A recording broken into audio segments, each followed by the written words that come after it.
Bueno, entonces muy buen día a todos. En nombre de personal y en nombre de la universidad, vamos a comenzar hoy el seminario relacionado con hiperhidrosis.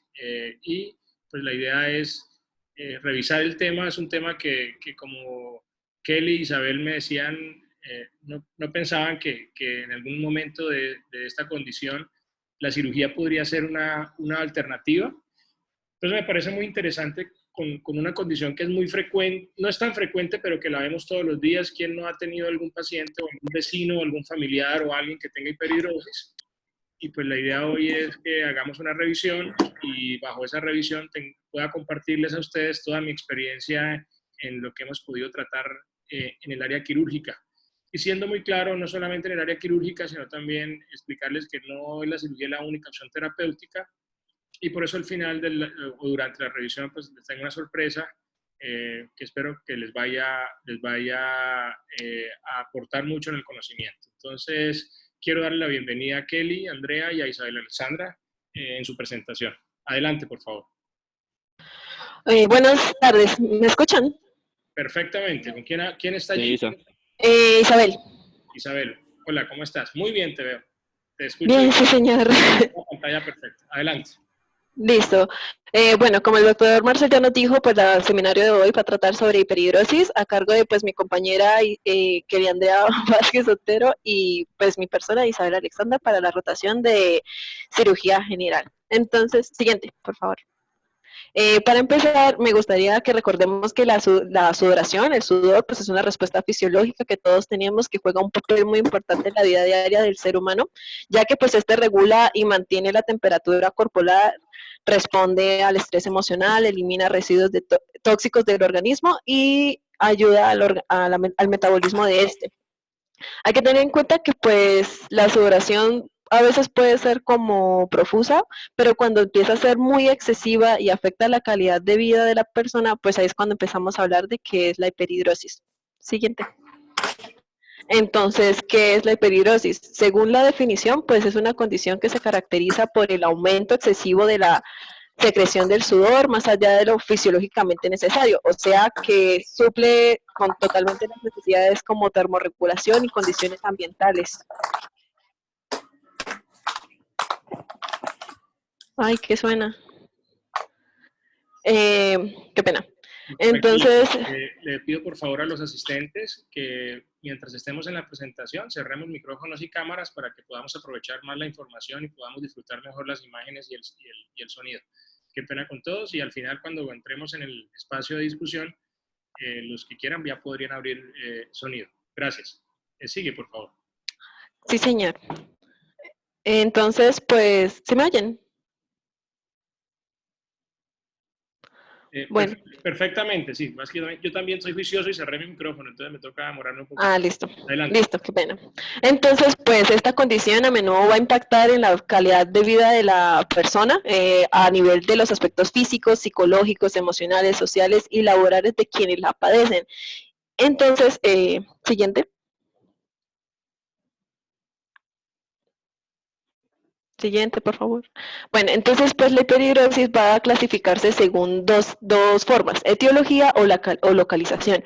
Cuando hablamos de la etiología, pues vamos a tener la hiperhidrosis primaria y la secundaria. Hablando de la hiperhidrosis primaria, pues esta también va a ser llamada idiopática y pues esta es el trastorno más común de la función del sudor, que va a ocurrir principalmente pues en sitios localizados como van a ser axilas, plantas de los pies, las palmas, y pues va a haber sudoración craneofacial, pero esta vez va a ser como menos común.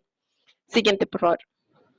Entonces, como ahí nos dice el cuadro, pues por definición una enfermedad se denomina primaria cuando se desconoce la etiología, y pues eso es algo que en la revisión bibliográfica se vio mucho, o sea, no nos comentan en sí qué es lo que produce la hiperhidrosis primaria, pero sí se tiene que es inducida por diferentes desencadenantes, que pueden ser desencadenantes térmicos, de la actividad física, por desregulación autonómica, y estrés emocional. Cuando ocurre especialmente por estrés emocional es cuando se habla que es independiente de la temperatura del ambiente. O sea que vamos a tener un paciente que va a tener una sudoración bastante profusa que no va a ser congruente con el clima que vamos a estar presenciando. Eso en cuanto a la hiperhidrosis primaria. Cuando hablamos ya de la hiperhidrosis secundaria, tenemos que tener en cuenta que esta ocurre con menos frecuencia que la primaria y es resultado de una enfermedad subyacente. Puede ser tanto focal o generalizada. Es más frecuente que la ocurrencia sea generalizada, pero si es focal o generalizada, pues las causas van a ser distintas. Entonces, cuando es focal, pues pueden ser por trastornos degenerativos autónomos, infartos cerebrales, lesiones de médula espinal en sitios localizados o enfermedades congénitas como es el síndrome del Arlequín, que es pues una enfermedad congénita en donde pues el paciente va a presentar como escamas gruesas de la piel y esos pacientes van a tener es una hiperhidrosis craneofacial. Y cuando la ocurrencia es generalizada, pues esta se asocia es con trastornos del sistema nervioso central y periférico. Pueden haber infecciones por enfermedades metabólicas y sistémicas, por enfermedades malignas e intoxicaciones. Y algo muy importante que mi compañera más adelante les va a mencionar con más detenimiento es que también son inducidas por drogas o medicamentos. Entonces, como ven en las imágenes, pues podemos ver lo que es pues la epidirosis plantar, axilar y palmar. Y en cuanto a localización, vamos a tener lo que es la generalizada y la localizada. La localizada, como su nombre lo indica, pues va a ser en sitios específicos, pueden ser uno o varias regiones. Y la generalizada, pues va a ser en todo el cuerpo. Entonces, pues esa imagen nos muestra tanto las zonas localizadas como todo el cuerpo rosa, que es pues la generalizada, y algo que también mencionan, pero muy por encima, es que una zona que puede tener también hiperhidrosis localizada son las zonas genitales y en las mujeres lo que es la parte del pliegue mamario. Siguiente, por favor. En cuanto a la epidemiología, pues esta enfermedad afecta del 1 al 3% de la población en Estados Unidos y sin embargo, pues menos de la mitad de los afectados van a discutir esto con su médico y esto es como bastante, causó bastante cuidado. No sé si es porque pues al paciente todavía la afección no ha sido como lo suficiente para que pues quiera ir al médico o simplemente no lo hacen porque pues a veces sienten vergüenza de eso. En cuanto a la incidencia, es igual tanto para hombres como mujeres, sin embargo, las mujeres tienen más probabilidad de reportar la hiperhidrosis a su médico. Para el 2016, la hiperhidrosis palmar tuvo una prevalencia del 2,8% en los Estados Unidos y para el 2018, más del 90% eran casos de hiperhidrosis primaria, donde más de la mitad de estos casos, un 50,8%, eran pues afectaciones en las axilas, en la hiperhidrosis axilar, en donde comentaban que más de un tercio de personas solamente eran las que informaban que esa afectación sí les estaba interfiriendo con sus actividades diarias y que era intolerable. El otro porcentaje, pues no lo decían. Que 2/3 de los pacientes también informan antecedentes familiares, lo que nos sugiere una predisposición genética y que pues la edad media de los pacientes afectados es de 40 años. Sin embargo, pues su prevalencia alcanza un punto máximo entre los 25 a los 64 años y puede tener una prevalencia baja que la revisión bibliográfica que hice decía que podía llegar, la más baja era como hasta los 12 años. No sé si hay menor. Siguiente, por favor. Entonces, ahora para empezar con la fisiopatología, me gustaría primero como hablarles sobre cómo es la fisiología normal de la sudoración, para así pues un entendimiento de qué es lo que pasa con esta patología y pues más adelante ver por qué son los tratamientos que se les dan. Entonces, primeramente, pues recordar que esta respuesta está regulada a nivel del sistema nervioso autónomo a través del sistema nervioso simpático específicamente.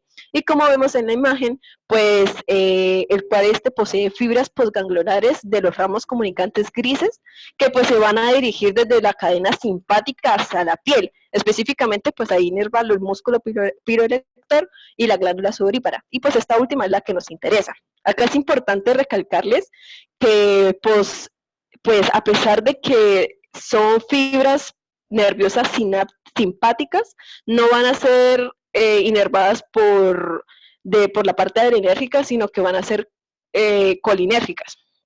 Y eso va a ser importante para entender los tratamientos que más adelante nos va a explicar mi compañera Kelly. Siguiente. Siguiente, por favor. Bueno, ahora bien, en condiciones normales, uno de los propósitos del sudor pues, es la regulación térmica. Y esto pues, se hace posible por la producción de este por medio de las glándulas sudoríparas, que se dividen en dos, que son las glándulas ecrinas y las apocrinas. Siguiente. Bueno, entonces, en cuanto a las glándulas apocrinas, estas tienen actividad después del inicio de la pubertad. Estas son las que se encargan de liberar feromonas y sustancias a nivel de la porción infundibular del folículo piloso, que pues son las que cuando pasamos, cuando se pasa el desarrollo, empiezan a generar como los olores que debido a las interacciones del sebo que produce la glándula sebácea con las pues bacterias que están en ese nivel. Y después tenemos las glándulas ecrinas, que pues estas son en las que nos vamos a enfocar más, porque primeramente son la mayoría de las glándulas sudoríparas del cuerpo y son las principales responsables de la regulación térmica. Ya que es importante decir que estas se distribuyen de una manera desigual sobre todo el cuerpo, teniendo una mayor densidad a nivel de las regiones de la axila, palma y plantas. Y es por eso que tanto en la hiperhidrosis primaria y localizada, pues esas zonas son las que más se van a ver afectadas. Es porque ahí hay más densidad. Siguiente. Entonces, además de que el cuerpo como regulación térmica genera calor como reacción al frío, también hay regulación térmica que implica principalmente la disipación del calor corporal. Y el cuerpo tiene 4 vías por las que esto es posible, que son la radiación, convección, conducción y la evaporación o transpiración. Esta última es como la más importante porque a medida que aumenta la temperatura ambiental, pues las otras 3 empiezan como a ser menos significativas y la evaporación empieza a ser como el único mecanismo efectivo. Así que pues el sudor es bastante importante por eso, la regulación térmica, ya que restaura la temperatura normal del cuerpo o mantiene el equilibrio de entrada del calor y la disipación. Siguiente. Ahora cuando hablamos de la hiperhidrosis es porque esa proporción que hay entre calentar y enfriar el cuerpo pues se pierde. Como se ve en la imagen, pues ese equilibrio se va. Entonces, pues los individuos afectados con hiperhidrosis van a tener una reacción de sudor que es mucho más pronunciada porque no porque haya un aumento de la cantidad absoluta del sudor, sino porque hay un cambio en esa cinética. Entonces, cualquier pequeño desencadenante produce que la sudoración sea desproporcionalmente fuerte. Y esos desencadenantes son a nivel nervioso. ¿Sí? Como ahí lo dice, hay impulsos colinérgicos hiperactivos que llegan a la glándula ecrina, porque hay un aumento, hay una función sudomotora que se ve alterada por diferentes trastornos que afectan el sistema nervioso autónomo. Siguiente. Y aquí es importante decir que, no, atrás, es importante decirles que no hay una disfunción como tal de la glándula ecrina, o sea, no hay alteración estructural porque hay exámenes, hay literatura que habla de que se hicieron exámenes histopatológicos y pues estas glándulas de las personas afectadas con hiperhidrosis pues no tienen ninguna anomalía tanto microscópica o macroscópica, son totalmente normales. Lo único que hay es pues afectación en esa función del sistema autónomo. Siguiente. Entonces, pues con ese aumento exponencial de la sudoración, pues lo que va a empezar a sentir el paciente es que se le van a empezar a formar gotas de agua que pueden, pues valga la redundancia, pues gotear. Y este sudor que gotea, pues va a empezar a perder la función de enfriamiento, entonces va a ser incómodo para el paciente y pues además es inútil para la función fisiológica que pues primeramente tiene. Y los afectados con esta patología pues van a empezar a sentir pues esa incomodidad es cuando esas gotas caigan en la piel y empiezan a humedecer su ropa. Y pues casi toda la literatura dice que los pacientes perciben esta experiencia como desagradable y la reacción emocional que ellos tengan ante esa situación puede exacerbar aún más el efecto de la hiperhidrosis. Ahí, como yo les había dicho, pues la función sudomotora puede verse alterada por trastornos en el sistema nervioso autónomo. Y en cuanto a lo que es la hiperhidrosis primaria, pues este es un trastorno de regulación neuronal en el sistema nervioso autónomo, con hiperactividad patológica del sistema simpático y, y también hay un desacoplamiento de las regiones hiperhidróticas y de la termorregulación central. Para pues terminar con lo de la fisiopatología, también pueden haber como otras causas, causas que produzcan una reducción en la inhibición de las neuronas simpáticas, que pues son pues traumatismos, accidentes cerebrovasculares con daño a nivel de la ínsula, hipotálamo, tallo cerebral, e incluso esos últimos pueden generar que haya hiperhidrosis del lado contralateral. Gracias. Bueno, entonces en cuanto al diagnóstico de la hiperhidrosis, pues recordar lo que nos Eli, comentó. ¿Sí, señor? habla un poquito más fuerte, no muy bien, se escuchó muy bien y se va todo muy bien, pero habla un poquito más fuerte para no perder Ok, el hilo, que estamos súper conectados todos. perfecto.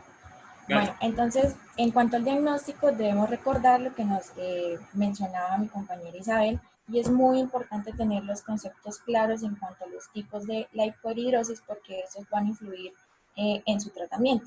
Entonces, pues según la extensión, vamos a tener que es focal o generalizado, o según su causa, vamos a tener que van a ser primarios o idiopáticos, es decir, que no se van a explicar por ninguna otra patología subyacente. Y en cuanto a la secundaria, pues esa se ve principalmente pues a una patología de base que tenga el paciente. Entonces, definir la sudoración excesiva es difícil, pero entonces la referencia más importante es que cómo esta patología afecta la calidad de vida del paciente. Entonces, para su diagnóstico es fundamentalmente clínico, hay que hacer una historia clínica completa, detallada, hay que ahondar mucho en los antecedentes familiares, pues la literatura dice que se ha visto una relación entre el 30 al 50% en relación con antecedentes familiares, es decir, que tiene un componente genético, y hay que hacer un examen físico exhaustivo, principalmente con el fin de como excluir causas que digamos que me digan que la hiperhidrosis es secundaria y no primaria.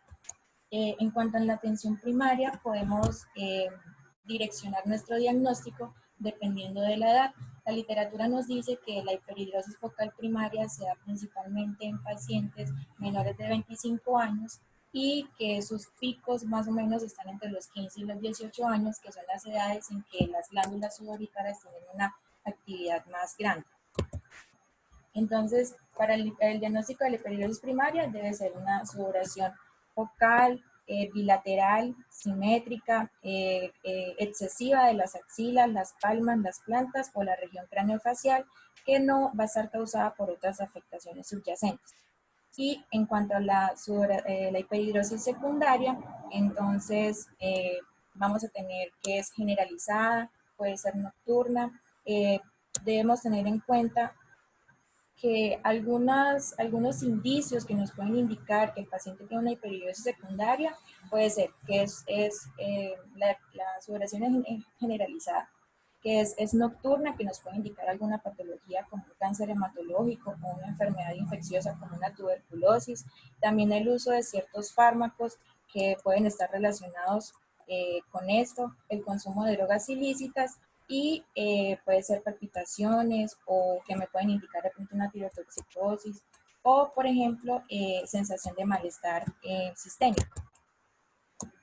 Hay digamos, unos criterios para el diagnóstico principalmente de la hiperhidrosis primaria, que los cuales me dicen que debe tener un sudor excesivo en uno de los siguientes sitios, ya sean las axilas, las palmas, las plantas o la región craneofacial, que tenga al menos 6 meses de duración y que no tenga causas aparentes subyacentes. Y debe incluir al menos 2 o más de las siguientes características, que sea un comienzo en edad menor de 25 años, con una frecuencia de episodios al menos una vez por semana, con una historia familiar positiva, ausencia de sudor nocturno y que comprometa las actividades diarias. Y ya para abordar a un paciente en el que sospechamos una hiperhidrosis secundaria, entonces podemos indicar algunos exámenes de laboratorio que nos pueden ayudar como a orientarnos hacia qué es lo que está causando esta hiperhidrosis. Entonces podemos pedir unos electrolitos séricos, un nitrógeno ureico, una creatinina, de pronto para descartar una insuficiencia renal, una glicemia en ayunas o la hemoglobina glicosilada para mirar de pronto si es debido a una diabetes o una hipoglicemia. Puede ser por pruebas tiroideas, con las pruebas para las tuberculosis, una radiografía de tórax para descartar otro tipo de patología, por ejemplo una neoplasia, anticuerpos antinucleares para descartar alguna enfermedad autoinmune o incluso las catecolaminas urinarias en caso de pensar en un feocromocitoma. Entonces, en esta tabla vamos a ver cuáles son las causas de una hiperhidrosis secundaria. Entonces, vamos a tener que está el alcohol, una enfermedad pulmonar crónica, una insuficiencia respiratoria aguda, una falla cardíaca congestiva, desórdenes metabólicos o endocrinológicos, las infecciones, la fiebre, las neoplasias o las malignidades, medicamentos, trastornos neurológicos, fisiológicos como la menopausia, los desórdenes psiquiátricos y las sustancias narcóticas. Entonces, en la siguiente tabla, lo que vamos a ver es algunos de los medicamentos que causan la hiperhidrosis secundaria. Entonces, vamos a tener los antidepresivos, los agonistas colinérgicos, los hipoglucemiantes, los moduladores de los estrógenos y algunos otros medicamentos como el infliximab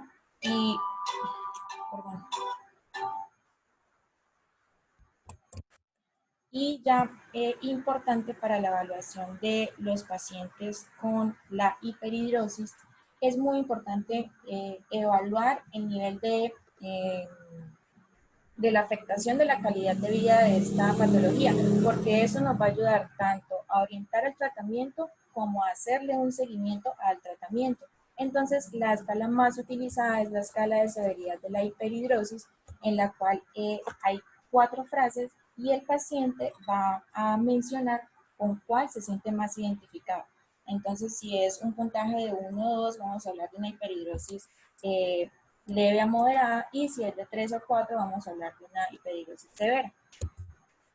Esta pues es otra escala de cómo podemos evaluar la gravedad de la hiperhidrosis. Entonces en el grado 1 el paciente va a decir que estaría dentro de lo que comúnmente se considera una sudoración normal o casi nunca afecta su vida cotidiana. En un grado 2 empieza a evidenciar la sudoración excesiva y puede ser molesta en determinados momentos. En el grado 3 es poco tolerable. Y los pacientes en este grado de sudoración suelen empezar a tener problemas de inseguridad. Y en el grado 4 la sudoración excesiva es más evidente y representa un gran esfuerzo para lidiar con ello. Casi todas las personas en este grado de hiperhidrosis desarrollan ciertos complejos, inseguridades o incluso problemas para socialización. También existen métodos para diagnosticar la hiperhidrosis. Existen, por ejemplo, los análisis gravimétricos, la sudorimetría dinámica, el test del sudor termorregulatorio o la conductancia cutánea, pero estos métodos no son usados rutinariamente, sino que se usan más que todo para estudios clínicos. Y el análisis que más suele utilizarse es el test del yodo almidón o el test de Minor, que es uno de los métodos más efectivos para evaluar la hiperhidrosis y busca identificar cuáles son las áreas en las que hay un aumento de la sudoración.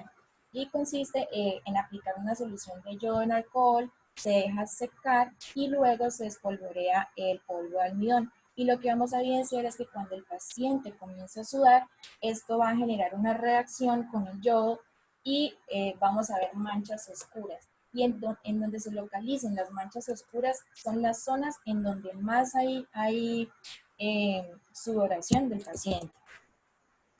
En cuanto al tratamiento, pues existen múltiples tratamientos para tratar la hiperhidrosis. Ya sean, hay opciones tanto médicas como quirúrgicas. La elección del tratamiento siempre va a depender de la localización y de la intensidad de la sudoración de cada paciente. Y se recomienda que el enfoque de la terapia sea escalonada, es decir, que siempre comencemos con las primeras terapias conservadoras y luego a medida de que veamos la respuesta del paciente, pues vamos a ir avanzando con tratamientos más invasivos. Entonces, los tratamientos que se encuentran disponibles para la hiperhidrosis focal primaria, hablo de la hiperhidrosis focal primaria, pues porque sabemos la hiperhidrosis secundaria, lo que vamos a hacer es tratar la causa subyacente, y al tratar esa causa, pues vamos a ver una mejoría de la hiperhidrosis.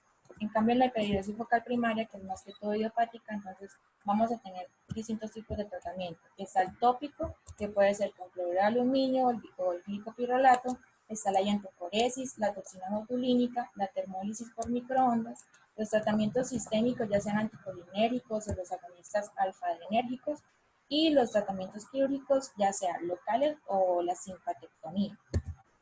Entonces, entre los agentes tópicos y sistémicos tenemos el cloruro de aluminio, que pues generalmente se usa el 20%, es un transpirante recetado en primera línea, es uno de los más efectivos. Es lo que va a hacer es actuar a nivel de los conductos de las glándulas sudoríparas, va a causar una obstrucción y va a causar una vacuolización de la glándula sudorípara y una necrosis del epitelio,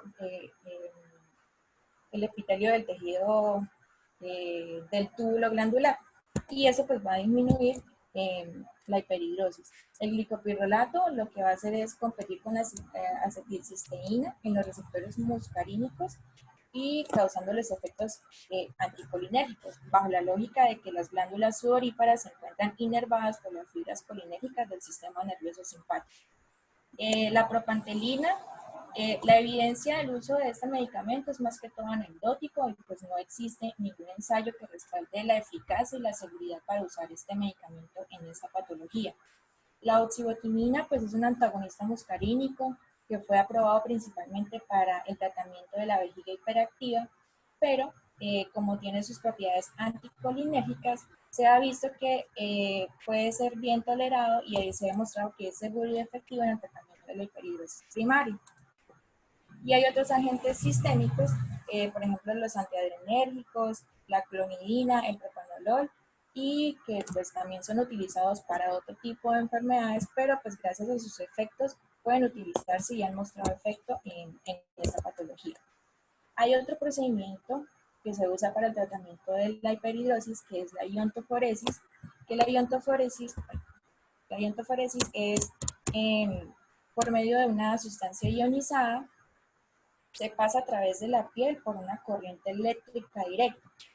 Se dice que no se conoce muy bien el mecanismo exacto de acción de esto, pero se dice que puede ser porque genera un bloqueo a nivel de los conductos de las glándulas sudoríparas, principalmente por acumulación de iones en los conductos, o puede ser por un cambio de pH en las glándulas sudoríparas, o porque induce a un mal mecanismo de reabsorción de sodio a nivel de los túbulos.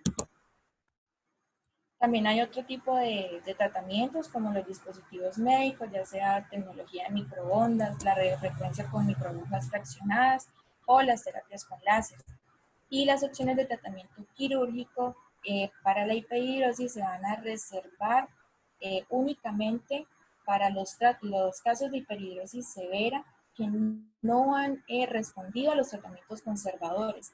Y estos tratamientos pueden ser la decisión quirúrgica radical, la decisión cutánea limitada, una liposucción del tejido subcutáneo y el legrado. Estos procedimientos quirúrgicos, digamos que pues dentro de la literatura decía que causan muchos efectos secundarios y tienen algunas implicaciones tanto estéticas como sistémicas. Entonces, digamos que no se recomienda mucho. Y muy importante que estos procedimientos, además de esas complicaciones, tienen tasas de recaída del tratamiento varios meses después. Entonces, en esta tabla evidenciamos, digamos, la recomendación para el tratamiento de la hiperhidrosis dependiendo de la localización. Entonces, por ejemplo, si estamos hablando de una hiperhidrosis axilar, entonces vamos a tener si es leve, si es severa o si ha sido resistente. Entonces vamos a iniciar la primera línea, va a ser cloruro de aluminio tópico, y si esto no funciona, entonces podemos hablar de la inyección de la toxina botulínica. Perdón, olvidé mencionarla. La toxina botulínica, pues, es al hacer una toxina, una neurotoxina, ella lo que va a hacer es bloquear la liberación de acetilcolina en las neuronas colinérgicas. Entonces, eso lo que va a impedir es como que llegue el estímulo correcto a la glándula sudorípara y disminuya la acción de la misma y disminuya los síntomas de la hiperhidrosis. Uno de las contraindicaciones, no, de las reacciones adversas a este tratamiento es principalmente el dolor. Puede generarse una pequeña hemorragia localizada. Algunos pacientes han presentado síntomas como gripe, indigestión y también presentan algo llamado la sudoración compensatoria potenciada. Esto quiere decir que en el lugar en donde se aplicó la toxina botulínica para tratar la hiperhidrosis, ahí vamos a ver una mejoría de la hiperhidrosis, pero va a haber una hiperhidrosis en otras partes del cuerpo como compensación a que en ese lugar no se está produciendo la hiperhidrosis. Ahora hablando de la simpatectomía torácica endoscópica, entonces pues esta es la forma de cirugía más invasiva disponible para el tratamiento de la hiperhidrosis y está reservada para los casos más graves y debilitantes. Ese procedimiento lo que hace es interrumpir la cadena simpática torácica superior al cortar los nervios simpáticos y se ha utilizado para hiperhidrosis palmar, axilar, craneofacial y a veces para la plantar. Hay que tener en cuenta también, hay que explicarle muy bien a los pacientes que esta intervención quirúrgica suele tener un nivel de satisfacción bastante alto en los pacientes, pues su mejoría clínica es notoria, pero con frecuencia esos pacientes van a sufrir de una sudoración compensatoria grave o irreversible, una hipotensión extrema, arritmias o intolerancias al calor. Entonces lo que se hace es por vía endoscópica ingresar a la cadena simpática y hacer un corte de la misma. En algunos artículos mencionaban, hacían una comparación acerca de a qué nivel era mejor realizar esta simpatectomía. Y entonces mencionaban que generalmente se hace más o menos a nivel de T2 y T4. Cuando la simpatectomía se hace en niveles más altos, o sea, a niveles de T2, se podría observar una mejoría de la hiperhidrosis craneofacial y la palmar, pero se presentaban mayores casos de sudoración compensatoria que en las personas que se les realizaba la simpatectomía a nivel de T4.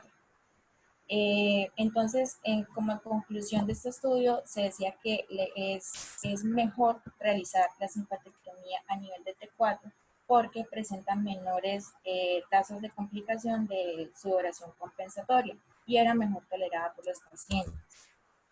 La cirugía endoscópica pues, es la menos invasiva, garantiza menos tasas de complicaciones y por lo tanto se ha considerado que es el enfoque de tratamiento, digamos, más adecuado cuando los tratamientos conservadores han fallado. Y las ventajas es que hay una menor intensidad del dolor postoperatorio, hay una menor estancia hospitalaria, hay un regreso más temprano de los pacientes a sus actividades normales y tiene mejores resultados estéticos. Y pues bueno, acá entonces lo que vemos es como un algoritmo del seguimiento de los tratamientos que vamos a realizar en los pacientes con hiperhidrosis. Entonces, dependiendo de su localización, pues vamos a tratar de tratar, bueno, valga la redundancia, tratar a estos pacientes con todos los medios conservadores, con todas las terapias posibles, pero si todos estos tratamientos fallan, sin duda vamos a ir a una simpatectomía. Y en cuanto a la hiperhidrosis generalizada, pues si no fallan los tratamientos médicos, se continúan con sus tratamientos conservadores. Y si no, pues se puede realizar un tratamiento quirúrgico. Perdón, causal, porque pues esa es la secundaria. Gracias. Bueno, Kelly, Isabel, muy bien. Estoy pues muy contento de su revisión. Me pareció impresionantemente completa.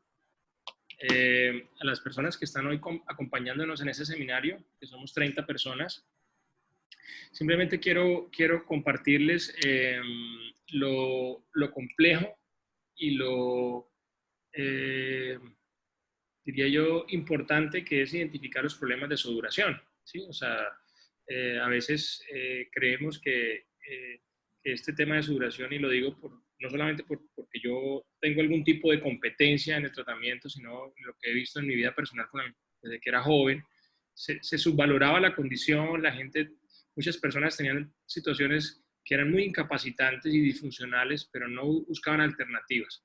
¿Cuál es la idea de este seminario? Y por eso quiero felicitar a Isabel y a Kelly por la iniciativa de tocar el tema, porque es importante que ustedes dentro de su práctica médica sepan que esto es una condición, y es una condición que puede ser disfuncional, o sea, patológica. Como todo, y siempre les he dicho, ¿cuál es el problema de no tener el conocimiento y de ser ignorante? Pues que uno no conoce las posibilidades de tratamiento. Entonces van a haber muchos pacientes que van a perder la oportunidad de ser tratados adecuadamente. Entonces, pues en general, la idea de tocarles ese tema es, miren lo complejo, lo profundo, lo que ya está muy bien estudiado, sobre todo lo que es el tema de sudoración excesiva, ¿no? Entonces, me parece que la revisión es muy clara. Antes de presentarles a alguien que nos acompaña hoy, que nos va a aportar muchísimo en cuanto a la percepción y al diagnóstico y análisis y tratamiento de esta condición, quería comentarles que cuando me formé como cirujano torácico, como ya comentaron Kelly y Isabel, una de las alternativas terapéuticas dentro de la hiperhidrosis es la cirugía.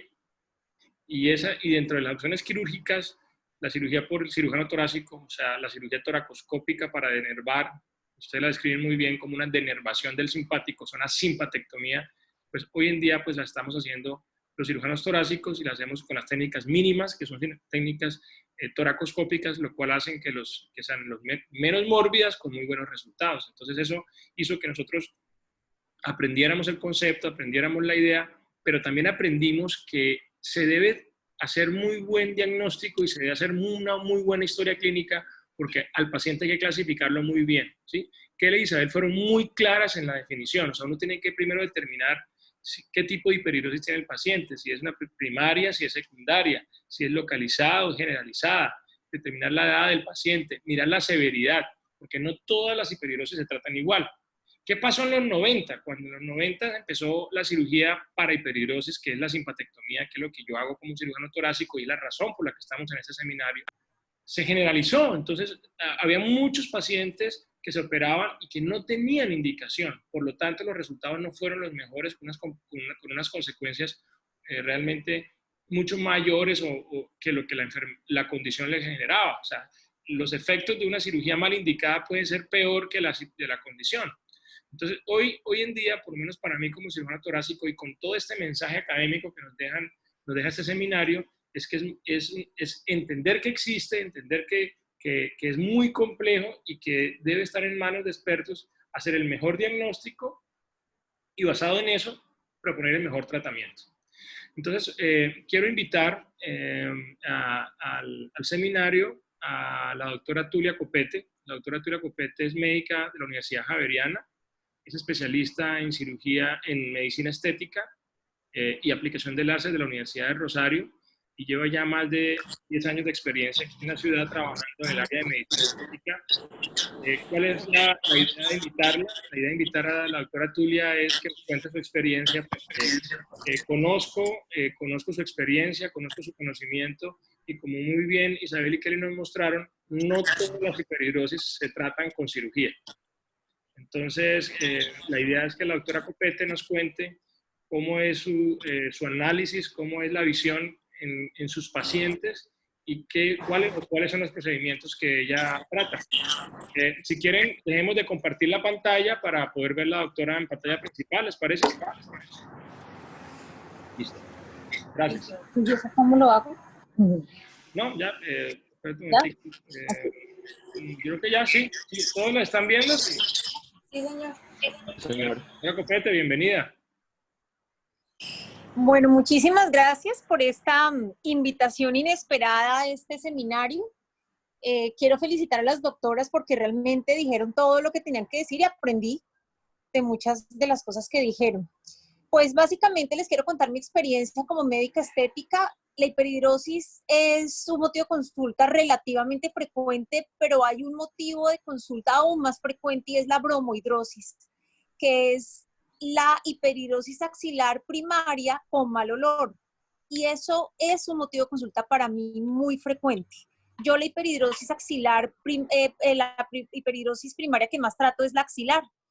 La trato de varias maneras. Uno son las microagujas con radiofrecuencia fraccionada, como ya ustedes lo dijeron. Mi equipo se llama Fixer y lo que hace es un tip que contiene 49 microagujas que sin tener, o sea, emiten calor en todo lo largo de la aguja, que son 4 milímetros de profundidad, y lo ponemos en las axilas distribuidos, digamos, un pase continuo, y lo pasamos 3 veces en cada axila, alcanzando una temperatura de 100 grados centígrados durante 2 milisegundos. Ventajas, es un paciente que después de 3 o 4 sesiones, se hace una al mes, deja de sudar por más o menos 3 a 5 años. Desventajas, pues que por más que pongamos anestésico tópico o anestésico inyectado en estos pacientes, pues sí pueden imaginar que 100 grados de temperatura en las axilas duele, y duele muchísimo. Entonces, digamos que esa es la gran desventaja. Y la otra desventaja es que esa temperatura alcanza también los queratinocitos y los melanocitos y produce algo de hiperpigmentación posinflamatoria que se trata, pero pues sí mancha las axilas un poquito. El otro tratamiento que utilizo es la toxina botulínica en hiperhidrosis axilar primaria. Me encanta, y si les soy honesta, donde más la utilizo es en mis colegas médicos.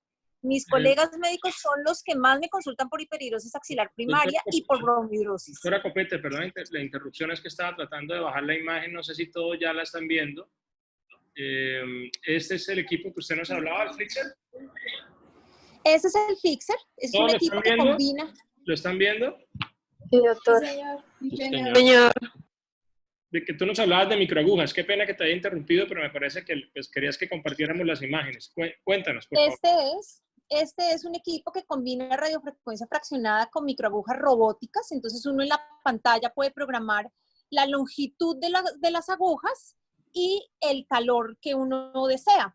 Como uno en hiperhidrosis axilar lo que hace es pasar 3 pases. El primer pase lo pasa a 4 milímetros de profundidad con 100 grados de temperatura, el segundo a 3 milímetros de profundidad y el tercero a 2 milímetros de profundidad, siempre con 100 grados de temperatura. Esto, como les digo, duele, pero este calor lo que hace es atrofiar las glándulas sudoríparas, ¿sí? Es tan profundo a 4 milímetros para alcanzar a llegar hasta las glándulas sudoríparas axilares. Entonces, lo hacemos, como les digo, una vez al mes, en promedio 3, en algunos pacientes 4 sesiones, pero dejan de sudar de 3 a 5 años. Entonces, pues les va muy bien. Por supuesto, también tengo médicos a los cuales les he realizado este tratamiento. Como les iba diciendo, la toxina botulínica, que ya les explicaron pues el mecanismo de acción, es el tratamiento que más hago en hiperhidrosis axilar primaria, y la mayoría de mis pacientes para hiperhidrosis axilar primaria son médicos. Tanto por hiperhidrosis como por bromohidrosis. Entonces, lo que hacemos es hacerles el test de Minor que ustedes ya explicaron, donde les colocamos pues una solución de yodo povidona y luego un almidón, maicena, y esto lo hacemos no para hacerles el diagnóstico de la hiperhidrosis es clínico, lo hacemos es para saber cuáles son las áreas que más sudan, y en esas áreas nos vamos a concentrar en poner la toxina. Asimismo lo hacemos con el Fixer. También en las áreas donde más sudan, pues vamos a concentrar nuestro esfuerzo con las microagujas. La toxina botulínica se coloca subdérmica y más o menos... ¿Están viendo el video? Ese es el video de uno de mis pacientes. Sí, señor. Sí, perfecto. Y lo que hacemos entonces es que ese día el paciente no hace actividad física ni nada, y luego más o menos ustedes ven es un cuadrante de 2 centímetros aproximadamente cada cuadro, porque la toxina en ese punto tiene un halo de difusión, se llama, de aproximadamente 2 centímetros. Lo hacemos sobre todo en la región central de la axila, pero pues lo hacemos realmente en toda la axila, de acuerdo con lo que nos haya dicho el test de Minor. El paciente a los 3-5 días empieza a notar efecto, es máximo a las 2 semanas, y aproximadamente la mejoría es del 80%, y tengo pacientes que me dicen que la mejoría es del 100%. Duración, algunos pacientes 3 meses solamente, y algunos pacientes que maravillosamente les dura 10 meses. ¿Qué hay que hacer después? Pues hay que repetirlo cada vez que su efecto se acaba. En hiperhidrosis axilar en hiperhidrosis primaria craneofacial también aplicamos toxina botulínica, pero tiene el gran riesgo de que puedo comprometer los músculos de la expresión facial. Y esa es una advertencia que hay que hacerle siempre al paciente. Si lo utilizo, ¿en dónde más lo utilizo? Sobre todo en pacientes que son modelos o son pacientes fitness que trabajan en competencias y esto fitness, o en pacientes que van a casar. Entonces no quieren sudar para el día de sus fotos y ahí utilizo Botox, siempre advirtiéndoles que tengo riesgo de tomar algunas fibras musculares que estén en dermis y pueda producir compromiso de los músculos de la expresión facial. La hiperhidrosis axilar primaria yo no la trato, de las manos, perdón, la hiperhidrosis primaria de las manos, la palmar yo no la trato porque pues gracias a Dios tengo mi cirujano de toras, entonces siempre lo remito. Porque además la gran desventaja del Botox en las palmas es que disminuye la fuerza de la pinza y eso es muy grave para cualquiera de nosotros, no solamente para quienes somos médicos, sino para cualquier persona. Todos trabajamos con las manos y una complicación, un compromiso de nuestra fuerza en la pinza, pues es muy complejo. Por eso yo no remito y además el dolor es muy alto. Cuando lo hacía, cuando me formé y lo hacía, siempre estaba asistida por anestesiólogo para bloquear al paciente. Y finalmente la hiperhidrosis focal plantar, eventualmente la hago, eventualmente, no es lo más común, pero sí la hago y la hago también con toxina botulínica. Finalmente quería hablarles del curetaje axilar, la liposucción axilar, realmente yo no la hago, es algo que hacen los dermatólogos y los cirujanos plásticos. Ventajas, pues el paciente queda curado porque esas glándulas sudoríparas que están embebidas en ese tejido graso de la axila, pues lo que hacen es a retirarlas todas, el paciente no vuelve a sudar, pero hay que ir hasta la dermis profunda y eso causa muchísimas retracciones en las axilas y esa es la gran desventaja que tiene.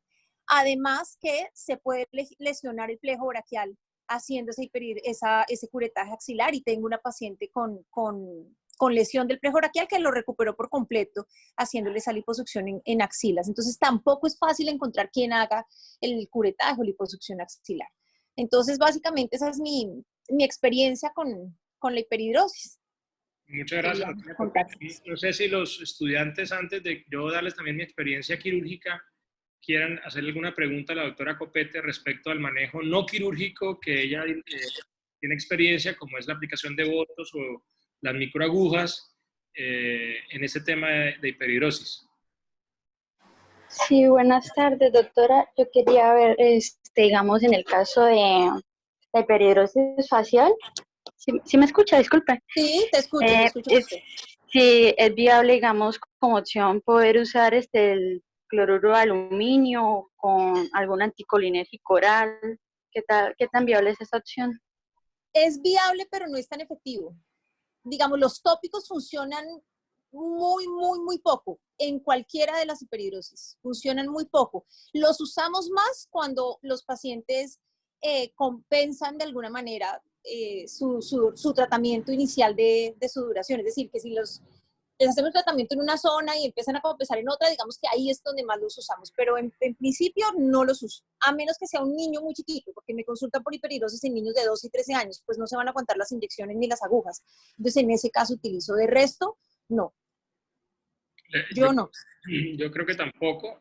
Generalmente, como ya les voy a comentar, las indicaciones para tratamiento quirúrgico por simpletectomía están muy claras, con resultados muy contundentes. Entonces, lo que dice la doctora Copete, uno trata de ofrecerle al paciente es lo que mejor funcione y que sea efectivo, con menos efectos secundarios, ¿no? Entonces, muchos de los pacientes que me llegan a mí para tratamiento quirúrgico ya han pasado por todas las terapias tópicas porque pues tienen la opción, o sea, eso ni me quita, entonces yo lo voy a probar, entonces, me he hecho esto, me he hecho aquello, y se dan cuenta que no son efectivos. Lo otro es los anticolinérgicos, que es la oxibotulina, que es un medicamento que tiene una cantidad de efectos que fue descrito para su duración después de tener unos efectos en otros órganos. Se usa más cuando tenemos la situación de sudoración compensatoria posoperatoria, es decir, el paciente se opera y cuando lo operamos lo que hacemos es controlar la sudoración, pero el organismo compensatoriamente aumenta la sudoración en otras partes del cuerpo. Entonces, esto es lo que llamamos compensación. Ya una vez uno opera al paciente y con la forma como yo lo veo y lo interpreto y se los voy a mostrar, es irreversible. Entonces, los efectos secundarios pues tienen que modularse y ahí es donde yo utilizo los anticolinérgicos como compensación. Pero realmente tampoco pues, como para complementar la respuesta de la doctora. ¿Alguna otra Muchas pregunta? gracias. Yo tenía una preguntita. Si, por ejemplo, el paciente después de la cirugía, o sea, estaba relacionado con eso, puede que el paciente compensatoriamente, por ejemplo, comience a sudar en otras áreas donde no sudaba, por ejemplo, en la espalda o en el área craneofacial, para eso se haría el anticolinérgico, ¿y qué porcentaje de probabilidad hay? Después de la cirugía, la clave, yo un poquito en el tema mío y es la cirugía para sudoración tiene como objetivo escoger muy bien al paciente. ¿Sí? Creo que si uno no hace una buena selección del paciente, tiene el riesgo de que la cirugía no sea ni siquiera el resultado, sino la posibilidad de que la compensación sea peor que la causa que lo llevó a operarse. Y quiero ser muy enfático en eso. Por eso soy muy estricto en la escogencia del paciente para cirugía. Tal vez lo menos que me interesa a mí es operar a un paciente por operar, no porque realmente me vaya a impactar. Entonces, cuando escogemos al paciente para cirugía, yo tengo los siguientes escenarios. Primero, tengo que estar seguro que estoy ante una hiperhidrosis primaria, no secundaria, y que sea localizada. Entonces, ya yo entro con una historia clínica, como ya nos explicó Isabel y Kelly, todo el análisis clínico, antecedentes, manifestación. Entonces, usted dice, estoy ante una hiperhidrosis primaria porque es un paciente joven, porque es un paciente que empezó a sudar desde muy joven también, ya pasó el periodo en las mujeres de la menarquia y en los muchachos de la aparición de los signos sexuales, los hallazgos de Tanner. Entonces uno dice, esto es persistente, esto es primario, él nació con esta condición. Entonces uno ya lo va enfrascando ahí. Segundo, que sea localizada, ¿no? O sea, o en cara, o en cuero cabelludo, o en axilas, o en manos, o en genitales, o en pies, localizado, ¿sí? O combinado en algunas zonas, pero es localizado. Entonces, y tercero, ¿qué tan severo es esta condición? Es decir, un paciente puede sudar un poco, medio o mucho, como ya ellos hicieron las escalas. Yo simplemente le digo al paciente qué tanta la sudoración afecta su calidad de vida, y no solo en lo personal, sino en lo funcional. Es decir, imagínense ustedes sudando y son médicos, tienen que hacer notas, trabajar en computadores, son arquitectos, tienen que hacer planos, trabajan en oficinas, son abogados. O sea, una hiperhidrosis severa palmar es muy disfuncional. Por tal razón, pues no hay duda de que al paciente hay que ofrecerle una solución. Entonces, escogemos el paciente con hiperhidrosis primaria, escogemos que sea localizado, escogemos que sea severa, y ahí es donde vamos a tomar la decisión. ¿Cuáles operamos? Entonces, se operan las palmares puras, las craneofaciales puras o algunas mixtas que tengan palmar y craneofacial. La axilar pura no es la cirugía la primera opción. ¿Por qué? Porque los resultados no son tan buenos. Y en esos escenarios se busca o la aplicación de botox, como decía la doctora Copete, o tampoco tengo experiencia, ni sé si en Cúcuta lo hagan, el curetaje axilar, para axilar. Cuando hay axilar palmar y la palmar es disfuncional, yo opero ese palmar y ellos tienen un efecto axilar, pero soy muy claro de que una axilar pura de entrada no le doy la opción quirúrgica. Si por alguna razón el paciente ya ha agotado, está mamado del botox y él, bajo riesgo conocido, quiere hacerse la cirugía, pues he tenido algunos casos con muy buenos resultados. Entonces, escoger bien al paciente, escoger muy bien dentro de la primaria, localización, y que sea principalmente palmar o craneofacial, es ahí el momento. Entonces, hacemos el acto quirúrgico y siempre que vamos a operar al paciente, Alexandra fue la que me preguntó, no sé quién fue, perdón. Bueno, no sé quién fue que me preguntó, la pregunta de qué porcentaje de esos pacientes ya escogidos dentro del análisis juicioso es qué porcentajes hacen sudoración compensatoria. Para todos, ¿qué es la sudoración compensatoria? Es el paciente que al hacer la denervación, o sea, desconectar la cadena simpática, hacen compensación aumentando la sudoración en algunas otras partes del cuerpo. ¿Cómo? Tórax anterior, tórax posterior, piernas y zona perineal. Esa es la compensación. Entonces, los pacientes que se operan tienen el porcentaje del 35 al 40% de hacer compensación. No es un porcentaje bajo. Por lo tanto, está la clave de escoger bien al paciente. ¿Qué pasa con ese 40%? Durante el primer año de la cirugía, el sistema se va autorregulando y lo que esperamos es que al final de ese primer año de la cirugía, solo un 5% de ese 35% quede con una compensación para toda la vida, que puede ser trágica, que puede ser compleja, sobre todo al paciente de hiperhidrosis le pasa algo, y es que cuando está con la condición, o sea, no puede trabajar porque sudan las manos, toca un instrumento musical, moja a todo mundo, es un arquitecto, bueno, en fin. Se opera, se le quita el sudor de las manos y se le olvidó que él tenía un problema de manos. Entonces, ahora el problema es la compensación. Entonces, ese es el porcentaje, un 35% durante el primer año que se reduce a un 5%. No sé si le pude responder su pregunta. Sí, doctor, muchas gracias. Bueno, Angélica, ¿alguna otra pregunta? Yo, doctor, buenas tardes. Esto sí es como algo como, pues no sé, ¿todos estos procedimientos son post? Muy buena pregunta. Bueno, en el caso mío, cuando yo tengo ya 16 años haciendo cirugía de tórax en Cúcuta, y cuando yo comencé a ofrecer la hiperhidrosis como una de las opciones de tratamiento con muy buenos resultados, quiero decirles que el paciente que tiene hiperhidrosis palmar severa, primaria, el resultado de la cirugía es alrededor del 98-99% de éxito. Eso le cambia la vida a cualquier persona. Y si le da una compensación, pues el paciente tendrá previo aviso, antes de hablarles del cubrimiento del sistema, es de explicarle si está dispuesto a cambiar sus manos disfuncionales con una compensación en el tórax. El paciente que tiene el problema dice, sí, no lo duda. Y efectivamente la compensación llega a ser algo que él lo sabe manejar porque previamente pudimos ubicarlo dentro de la condición. Entonces funciona y funciona muy bien. ¿Qué pasó?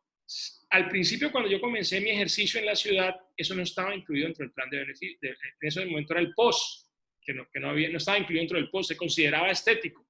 Pero con el tiempo y con la llegada de los cirujanos torácicos y con la conceptualización de que es una condición disfuncional, hoy está incluida dentro de los planes de beneficios. La simpatectomía torácica por toracoscopia está incluida dentro del plan de beneficios. No hay que llenar ningún MIPRES. Un paciente soportado dentro de la historia clínica tiene derecho a su cirugía dentro del plan de beneficios actual. Ahora, las terapias que la doctora Copete nos cuenta, que es la aplicación de Botox para axilar y el flixer, no estarían incluidos en principio dentro del plan de beneficios. ¿Alguna otra pregunta? Bueno, entonces, mientras piensan algo, quiero compartirles algunas experiencias. Lo primero que les voy a compartir es dos casos de sudoración. Entonces, este creo que es el primero. ¿Están viendo la pantalla? Sí, señor. Sí, señor. Este es un hombre joven de 23 años, productor musical, toca piano, toca computadores, y él tenía disfunción. O sea, su condición de la hiperhidrosis palmar le generaba disfunción, dañaba los equipos, dañaba el trabajo. No sé si logran ver cómo se mojan las manos. ¿Sí las logran ver? Sí, señor. Esto es lo que llamamos clínicamente una hiperhidrosis palmar severa, primaria, y que para mí tendría indicación clara de una simpatectomía dentro de un contexto clínico claro. Listo. Ahora les voy a mostrar otro caso. Que es todavía mucho más dramático. Ese es un paciente que venía de la ciudad de Ocaña, 22 años, y quiero que vean la severidad de esa hiperhidrosis. Sudoración excesiva. Impresionante, ¿no? Tiene conocimiento y recuerdo. Primaria, palmar, severa. Dígame, ¿quién puede vivir? ¿Ustedes como médicos podrían vivir con esa sudoración permanente? ¿Alguna duda de que eso es absolutamente infuncional? Perfecto. Entonces, voy a tomarme ahora, pues quería mostrarles esos dos ejemplos. Voy a tratar de mostrarles algo de la cirugía que hacemos para hiperhidrosis. Creo que esta es la primera. Entonces, aquí estamos ya haciendo la simpatectomía.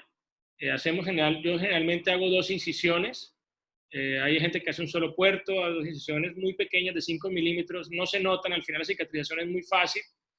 Y ahí estoy mostrándoles claramente el momento que estamos ingresando.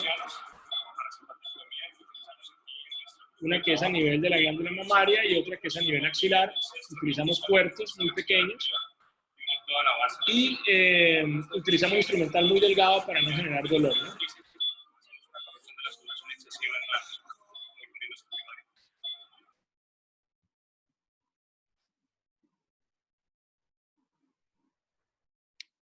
Bueno, entonces ese es como para mostrarles las incisiones que hacemos. Ahora voy a mostrarles un poco de la cirugía.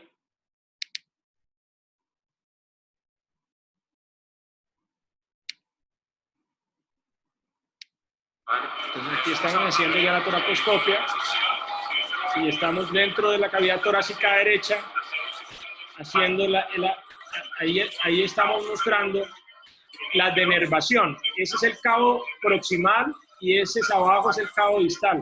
Esta imagen es la imagen post-denervación. Se abre la pleura mediastinal, se identifica la cadena simpática, ahí está el pulmón, y el simpático siempre está localizado entre el cuerpo vertebral y la unión costal, ¿no? No sé si todos lograron ver bien la imagen. Sí, señor. Bueno, muy bien. Entonces, ahora creo que esta es la que tenía que mostrarles al final, pero esta es la que ya estamos haciendo la cirugía. Y así se ve la cadena simpática en la simpatectomía.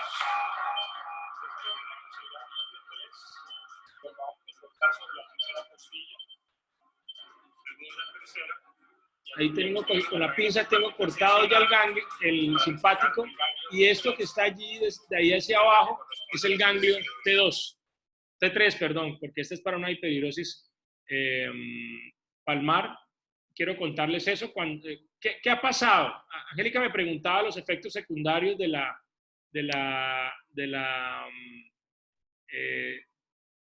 simpatectomía, como era la compensatoria. ¿Qué ha pasado? Lo que hoy tratamos de hacer primero, aparte de escoger muy bien al paciente, muchachos, es tratar de utilizar o generar la menor denervación posible. La menor denervación. O sea, si yo tengo una hiperhidrosis craneofacial, solo secciono T2. Si tengo una hiperhidrosis palmar, solo secciono T3. Si tengo una hiperhidrosis axilar, solo secciono T4. Entre más niveles seccione, más riesgo de compensación hay.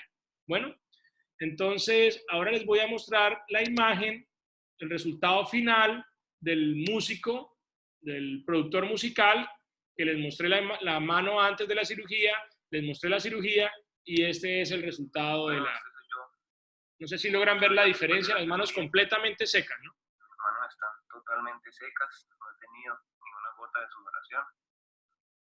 Y pues, tienen que echar ya crema humectante porque realmente la calidad de vida y todo este tema es bastante complejo, ¿no? Y aprovecho también para mostrarles, por ejemplo, voy a mostrarles un video rápido. Este video es el video de la cirugía, rápido, cámara rápida, para que ustedes tengan más o menos una consideración de lo que podría ser. Aquí que no me deja ampliarla.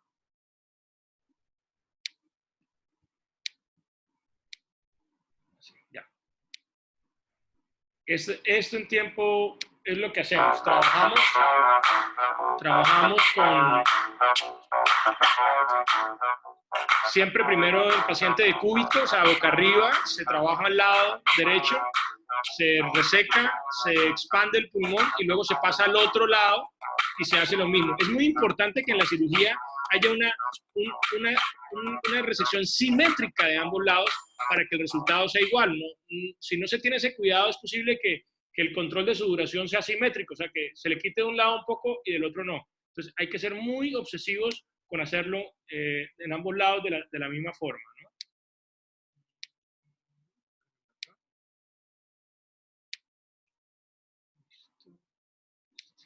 Y por último, quiero mostrarles este video, que esto es un testimonio de un paciente joven que tenía problemas de sudoración y vamos a ver si logramos escuchar un poco su testimonio.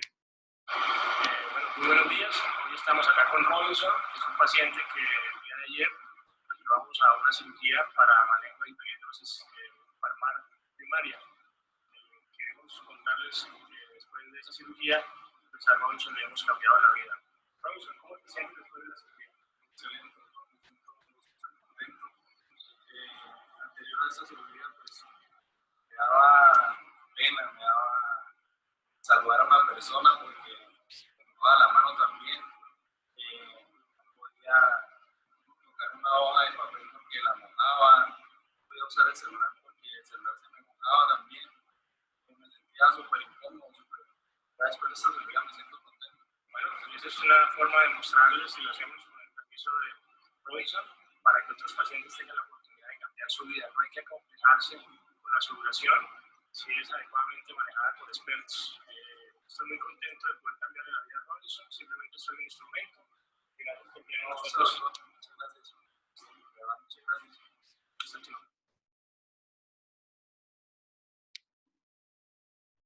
Entonces, pues nada, creo que no tengo nada más que mostrarles. Bueno, muchachos, no sé si tienen alguna pregunta final. Yo tengo una pregunta, profe. Dígame. ¿Cómo es el manejo? Pues uno sabe que estos pacientes tienen un postoperatorio inmediato, digamos que el especialista o el supraespecialista no está, digamos que implícitamente en el cuidado inmediato, el que está es como el médico general, en el caso de nosotros. ¿Cuál es el cuidado que se tiene con estos pacientes en el manejo de sistemas de drenaje pleural? Si se retira, porque ahí pues he leído de pacientes que se retiran en el momento quirúrgico, se hace pues como el drenaje del neumotórax que se generó y se sutura simplemente, se mantienen bajo supervisión, o hay otros que se dejan con drenajes pleurales, o cómo es eso, ¿qué recomendaciones hay para eso? En general tal vez no les había hablado y bueno, Diego, gracias por tu pregunta, es muy importante. La cirugía de simpatectomía para sudoración, es decir, hacemos una buena consulta, hacemos un buen análisis, hacemos un buen diagnóstico y le indicamos la cirugía. Entonces, ¿qué se le va a decir al paciente? Que, como ya habíamos hablado, los efectos secundarios de la cirugía, todo lo de la compensación, porcentaje, es muy importante que eso quede claro. Y él sepa cuál es su realidad y la decisión sea absolutamente clara. Cuando llega el momento hay que explicarle cómo es la cirugía. Generalmente, Diego, la cirugía es una cirugía ambulatoria. El paciente llega y el mismo día se va a casa. Eso es muy importante. Sí, que se genera dolor. El dolor es algo que es personal. He tenido pacientes médicos que he operado y el otro día están haciendo turnos. He tenido pacientes familiares que he operado y duran una semana acostada en mi casa quejándose. Entonces, pues el tema del dolor es algo muy individual, pero en general es una cirugía que se puede hacer ambulatoria o se hace generalmente ambulatoria. El paciente, para poder hacer la resección de las cadenas simpáticas torácicas bilaterales, efectivamente, como Diego nos dice, hay que entrar al tórax, hay que generar un neumo, hay que colapsar el pulmón. Generalmente nosotros lo colapsamos con CO2, o sea, con neumoinsuflación para que el pulmón se retraiga y nos permita ver bien la cadena simpática y poder hacer la resección. Utilizamos, como les dije, 2 puertos, o sea, 2 incisiones con 2 trócares de 5 milímetros que no maltratan para nada el espacio intercostal y el nervio en principio. Y se utilizan generalmente pinzas muy delgadas y energía, lo que llamamos energía avanzada o bisturí armónico ligasure para hacer la disección y hacer la resección. Esta energía, a diferencia de hace 10 años que utilizábamos el electro, pues genera menos daño perineuronal y hay menos riesgo también de compensación. Entonces hacemos esto y una vez terminamos la cirugía colocamos una sonda y hacemos una trampa de agua temporal como las que les explicaba en la clase del sistema de drenaje pleural. No, pues podríamos conectarle un sistema de drenaje, pero igual el paciente en principio va a salir a recuperación sin nada. Entonces se deja una sonda en un tarrito con agua, le pedimos al anestesiólogo que nos haga presión positiva para expandir el pulmón, el neumotórax se corrige y en un momento retiramos la sonda y cerramos las heridas. Eso se hace a cada lado. Por tanto, el paciente pasa a recuperación. Generalmente le hacemos una radiografía de recuperación para estar seguro que el pulmón está expandido y clínicamente evoluciona bien. Y el paciente se va a tarde a casa con una incapacidad de 5 días, de 3 a 5 días, en principio, que la justifica, y lo estaremos controlando ambulatoriamente. Eso es lo normal. ¿Qué puede pasar en eso? Entre más operes, ya te puedes imaginar que yo ya tengo muchos casos aquí en la región, está el paciente que hace una fístula, que de pronto el pulmón burbujea y burbujea y burbujea, y porque de pronto en la bajada del pulmón alguna cosita rompimos, saben que el pulmón es un tejido muy frágil y puede quedar con alguna fístula alveolar temporal. Entonces, ese paciente, antes de uno quitar esas onditas, si no está tranquilo, le deja el tubo y lo deja hospitalizado 24 horas, se le hace el manejo como cualquier paciente de tórax, se le retira el tubo de tórax en su momento y se manda a casa. Entonces, usted como médico general, en principio tendría un paciente que está en casa con la seguridad de que si se fue a casa es porque está bien, y si no, se quedaría hospitalizado como cualquier paciente torácico cuidando su drenaje, que seguramente al retirarlo iría a casa para su control. No sé si fui claro con la respuesta. Perfecto, profe, gracias. ¿Alguna otra pregunta, muchachos? Bueno, entonces nada, quiero darle las gracias, agradecerle a Isabel y a Kelly, la revisión estuvo espectacular. Quiero darle las gracias a la doctora Tulia Copete y pues si quiere darnos algunas palabras finales para despedir el seminario, la invito, me encantaría. Y agradecerle a los muchachos este semestre. Hay pendiente un seminario para la próxima semana, el grupo no me ha definido el tema. Sé que están acabando el semestre, pero pues estoy con la mejor disposición. ¿La doctora Copete estará por ahí?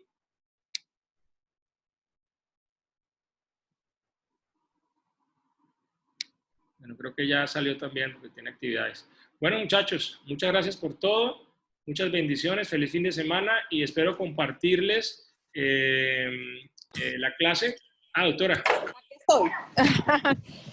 No, mis apreciaciones finales es que siempre existen métodos quirúrgicos y no quirúrgicos y lo más importante es que los conozcan para que sepan remitir al especialista adecuado. Perfecto, perfecto. Muchas gracias. En todo caso, pues espero compartirles seguramente en el transcurso del día la clase YouTube para que la puedan revisar, la tengan de referencia y bueno, feliz día a todos y muchas bendiciones. Muchas gracias, doctor. Igualmente, doctores. Hasta luego. Hasta luego. Muchas gracias, Chao. doctor. Hasta luego.